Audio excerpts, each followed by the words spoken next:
श्रीगणेशाय नमः। नानारत्नविचित्रकं रमणीकं सिंहासनं कल्पितं स्नानं जाह्नवीवारिणा गणपते पीताम्बरं गृह्यताम्। कण्ठे मौक्तिकमालिका श्रुतियुगे द्वे धारिते कुण्डले नानारत्नविराजितो रविविभा युक्तकिरीटशिरे। भाले चर्चितकेशरं मृगमदा मोदाङ्कितं चन्दनं नानावृक्षसमुद्भवं सुकुसुमं मान्दारदुर्वाशमीः।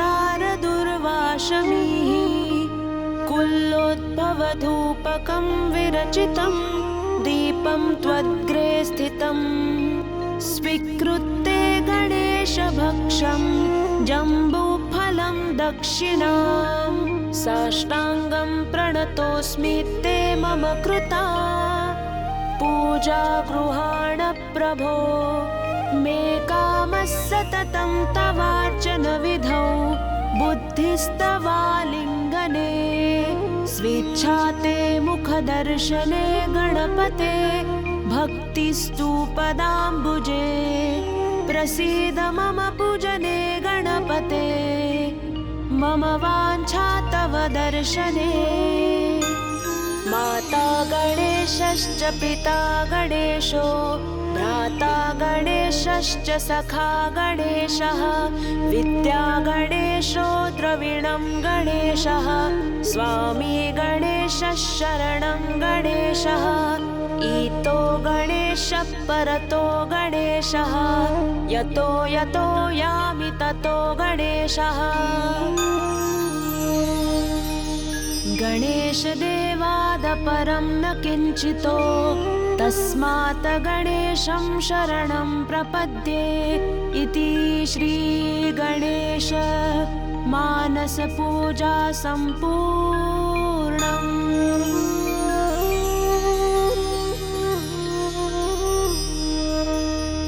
नानारत्नविचित्रकं रमणीकं सिंहासनं कल्पितं स्नानं जाह्नवीवारिणा गणपते पीताम्बरं गृह्यताम्। कण्ठे मौक्तिकमालिका श्रुतियुगे द्वे धारिते कुण्डले नानारत्नविराजितो रविविभा युक्तकिरीटशिरे। भाले चर्चितकेशरं मृगमदा मोदाङ्कितं चन्दनं नानावृक्षसमुद्भवं सुकुसुमं मान्दारदुर्वाशमीः। कुल्लोद्भवधूपकं विरचितं दीपं त्वद्ग्रे स्थितं स्वीकृत्य गणेशभक्षं जम्बूफलं दक्षिणां। साष्टाङ्गं प्रणतोऽस्मि ते मम कृता पूजा गृहाण प्रभो। मे कामः सततं तवार्चन विधौ बुद्धिस्तवालिङ्गने। स्वेच्छा ते मुखदर्शने गणपते भक्तिस्तु पदाम्बुजे। प्रसीद मम पूजने गणपते मम वाञ्छा तव दर्शने। माता गणेशश्च पिता गणेशो भ्राता गणेशश्च सखा गणेशः। विद्या गणेशो द्रविणं गणेशः स्वामी गणेशः शरणं गणेशः।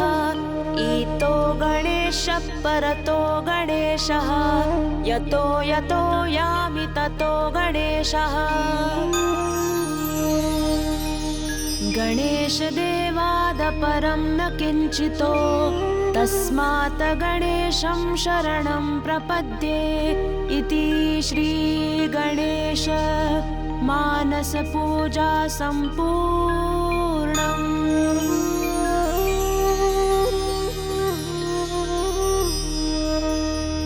नानारत्नविचित्रकं रमणीकं सिंहासनं कल्पितं स्नानं जाह्नवीवारिणा गणपते पीताम्बरं गृह्यताम् कण्ठे मौक्तिकमालिका श्रुतियुगे द्वे धारिते कुण्डले नानारत्नविराजितो रविविभा युक्तः किरीटशिरे भाले चर्चितकेशरं मृगमदा मोदाङ्कितं चन्दनं नानावृक्षसमुद्भवं सुकुसुमं मान्दारदुर्वाशमीः कुल्लोद्भवधूपकं विरचितं दीपं त्वद्ग्रे स्थितं स्वीकृत्य गणेशभक्षं जम्बूफलं दक्षिणां साष्टाङ्गं प्रणतोऽस्मि ते मम कृता पूजा गृहाण प्रभो मे कामः सततं तवार्चनविधौ बुद्धिस्तवालिङ्गने स्वेच्छा ते मुखदर्शने गणपते भक्तिस्तु पदाम्बुजे प्रसीद मम पूजने गणपते मम वाञ्छा तव दर्शने माता गणेशश्च पिता गणेशो भ्राता गणेशश्च सखा गणेशः विद्या गणेशो द्रविणं गणेशः स्वामी गणेशः शरणं गणेशः ईतो गणेशः परतो गणेशः यतो यतो यामि ततो गणेशः गणेशदेवादपरं न किञ्चितो तस्मात् गणेशं शरणं प्रपद्ये इति श्रीगणेश मानसपूजा सम्पूर्णम्।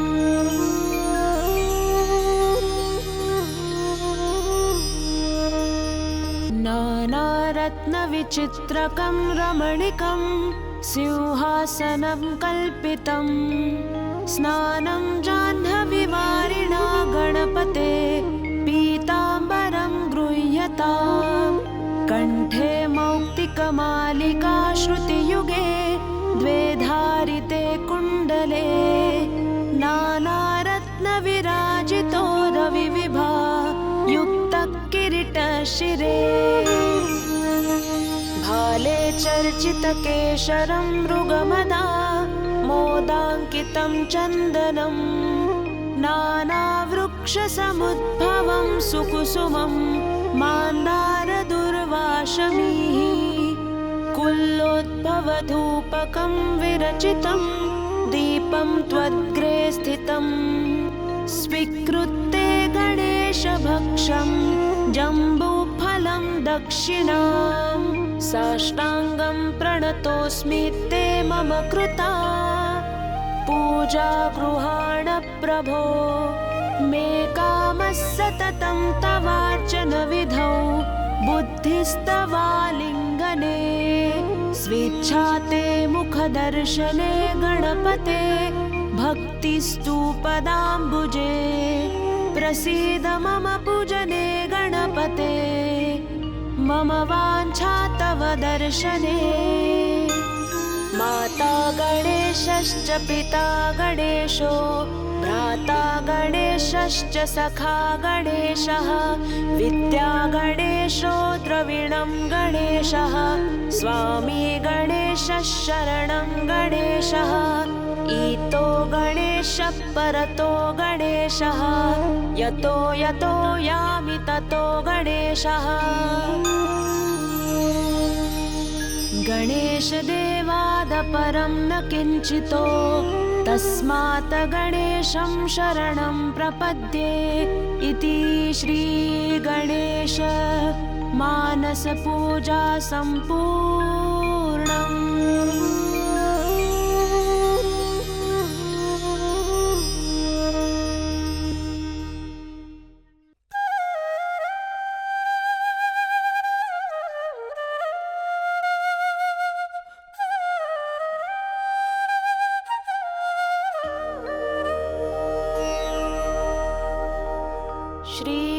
गणेशाय नमः। प्रणम्य शिरसा देवं गौरीपुत्रं विनायकं भक्तावासं स्मरे नित्यम् आयुक्कामार्थसिद्धये।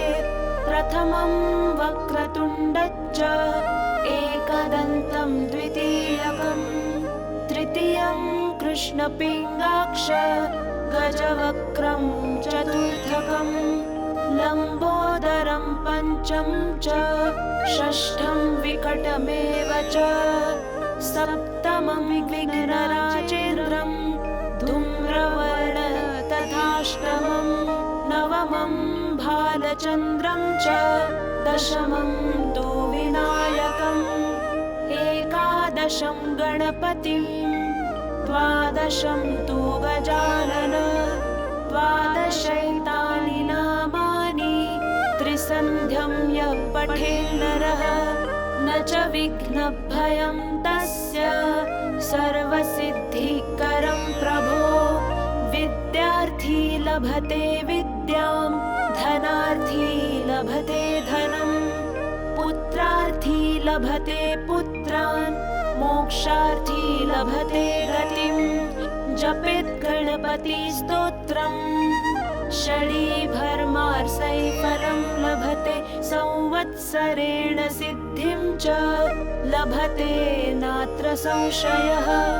अष्टभ्यो ब्राह्मणेभ्यश्च लिखित्वा फलं लभते तस्य विद्या भवेत् सर्वा गणेशस्य प्रसादतः। इति श्रीनारद पुराणे संकष्टनाशनं नाम श्रीगणपतिस्तोत्रं सम्पूर्णम्। प्रणम्य शिरसा देवं गौरीपुत्रं विनायकं भक्तावासं स्मरे नित्यम् आयुक्कामार्थसिद्धये।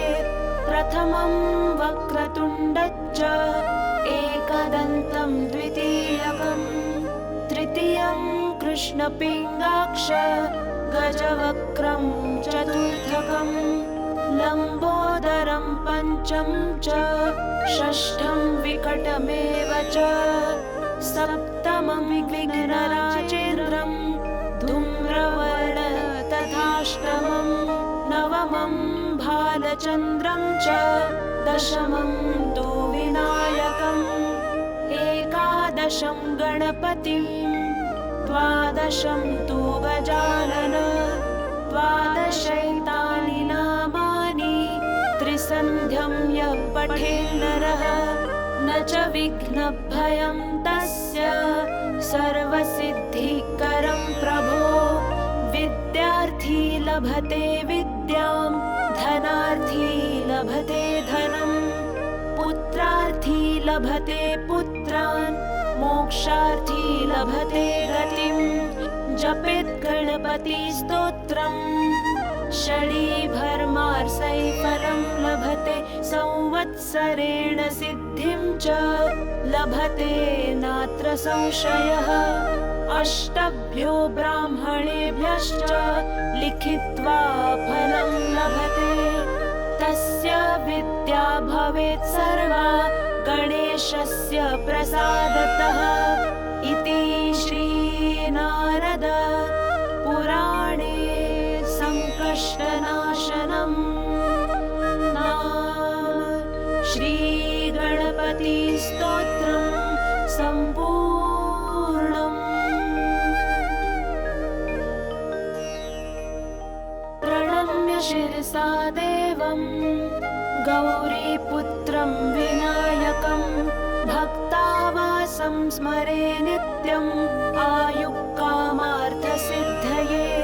प्रथमं वक्रतुण्डञ्च एकदन्तं द्वितीयकं तृतीयं कृष्णपिङ्गाक्ष गजवक्त्रं चतुर्थकं लम्बोदरं पञ्चमं च षष्ठं विकटमेव च सप्तमं विघ्नराजेन्द्रं धूम्रवर्ण तथाष्टमं नवमं भालचन्द्रं च दशमं तु विनायकम् एकादशं गणपतिं द्वादशं तु गजानन द्वादशैतानि नामानि त्रिसन्ध्यं यः पठेन्नरः न च विघ्नभयं तस्य सर्वसिद्धिकरं प्रभो विद्यार्थी लभते विद्यां धनार्थी लभते धनं पुत्रार्थी लभते पुत्रान् मोक्षार्थी लभते गतिं जपेत् गणपतिस्तोत्रम् षडीभर्मार्सैफलं लभते संवत्सरेण सिद्धिं च लभते नात्र संशयः अष्टभ्यो ब्राह्मणेभ्यश्च लिखित्वा फलं लभते तस्य विद्या भवेत् सर्वा गणेशस्य प्रसादतः इति श्रीनारद पुराणे संकष्टनाशनं नाम श्रीगणपतिस्तोत्रं सम्पूर्णम्।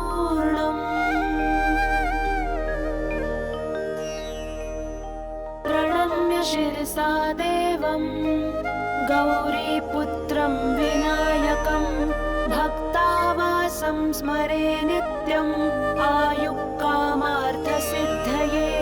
प्रथमं वक्रतुण्डञ्च एकदन्तं द्वितीयकं तृतीयं कृष्णपिङ्गाक्ष गजवक्त्रं चतुर्थकं लम्बोदरं पञ्चमं च षष्ठं विकटमेव च सप्तमं विघ्नराजेन्द्रं धूम्रवर्ण तथाष्टमं नवमं भालचन्द्रं च दशमं तु विनायकम् एकादशं गणपतिं द्वादशं तु गजानन द्वादशैतानि नामानि त्रिसन्ध्यं यः पठेन्नरः न च विघ्नभयं तस्य सर्वसिद्धिकरं प्रभो विद्यार्थी लभते विद्यां धनार्थी लभते धनं पुत्रार्थी लभते पुत्रान् मोक्षार्थी लभते गतिं जपेत् गणपतिस्तोत्रम् षडीभर्मार्सैफलं लभते संवत्सरेण सिद्धिं च लभते नात्र संशयः अष्टभ्यो ब्राह्मणेभ्यश्च लिखित्वा फलं लभते तस्य विद्या भवेत् सर्वा गणेशस्य प्रसादतः इति श्रीनारद पुराणे संकष्टनाशनं नाम श्रीगणपतिस्तोत्रं सम्पूर्णम्।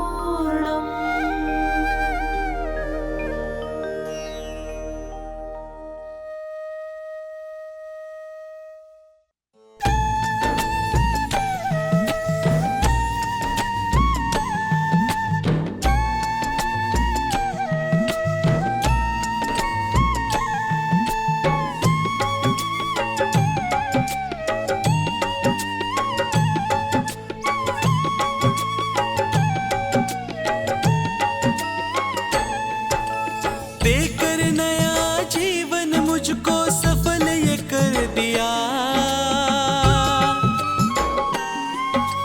देकर नया जीवन मुझको सफल ये कर दिया। देवाधिदेव गणेश ने तकदीर को बदल दिया, देवाधिदेव गणेश ने तकदीर को बदल दिया।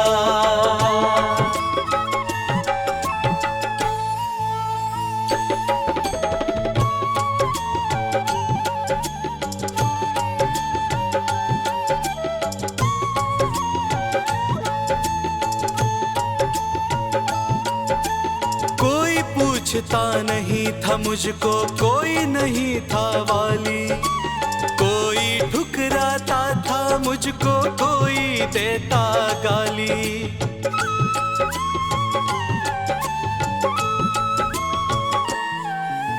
अपने गम में तुझको भुला था, फिरता था गली गली।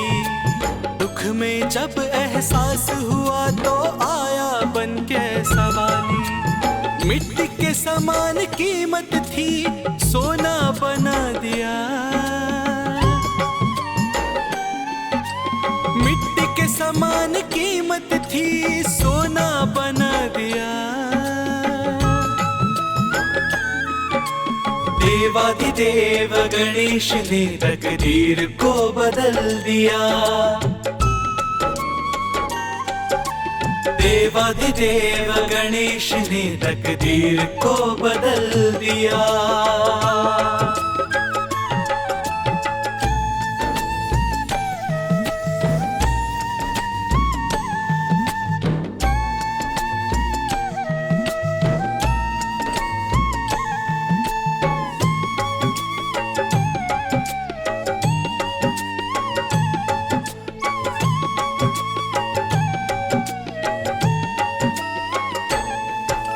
फकीर था, खाली थी झोली, झोली को भर दिया। पहचान क्या थी मेरी, जग में काबिल बना दिया।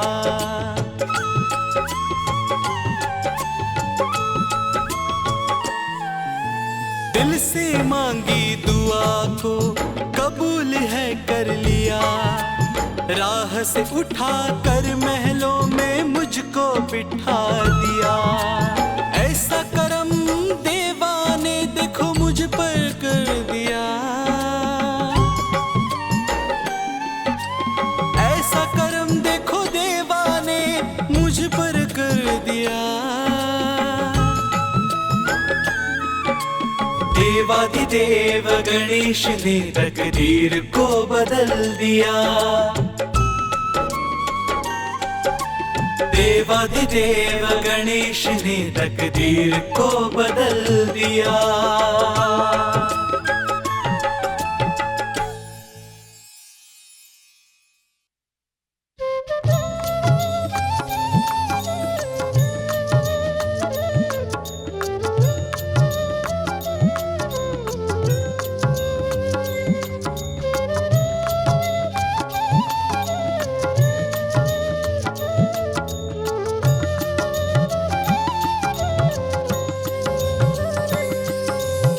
सकल जन के तुम हितकारी, लंबोदर हो जय तुम्हारी। सकल जन के तुम हितकारी, लंबोदर हो जय तुम्हारी। पूजा हो सदा तुम्हारी, हे गणेशा जय तुम्हारी।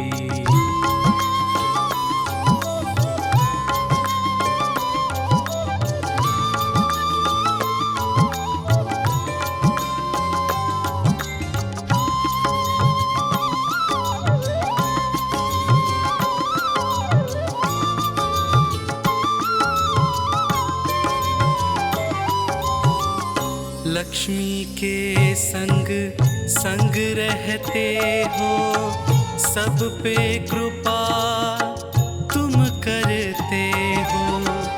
भक्ति स्वीकार करके भक्त की झोली तुम देवा भरते हो।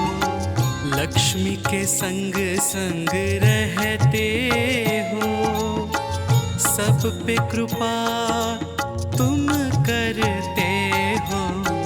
भक्ति स्वीकार करके भक्त की झोली तुम देवा भरते हो। सबके कष्ट मिटाए तुम, पल में वो भारी से भारी। सबके कष्ट मिटाए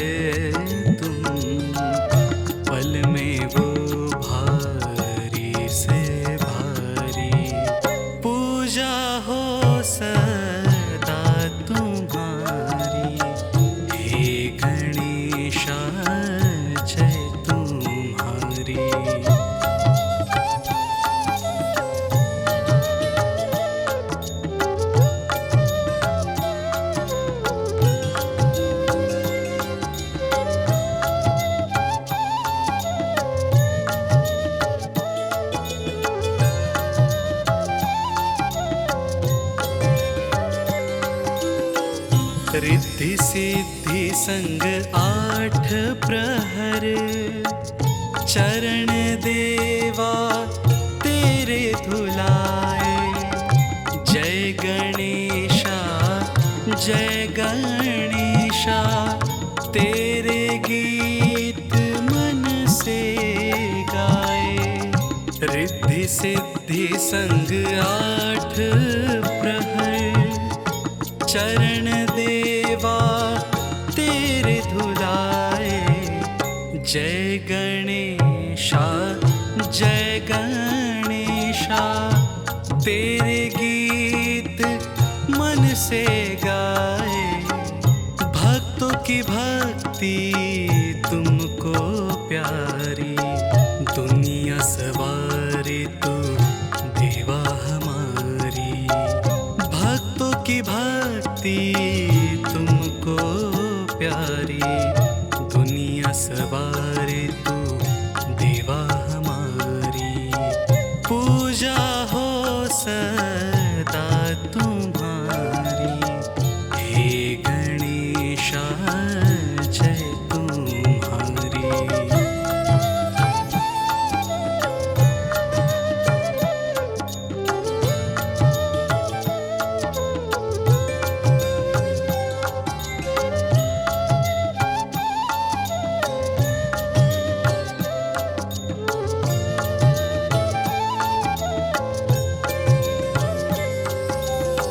सबसे पहले पूजन तुम्हारा करते हैं हम हर शुभ काम में।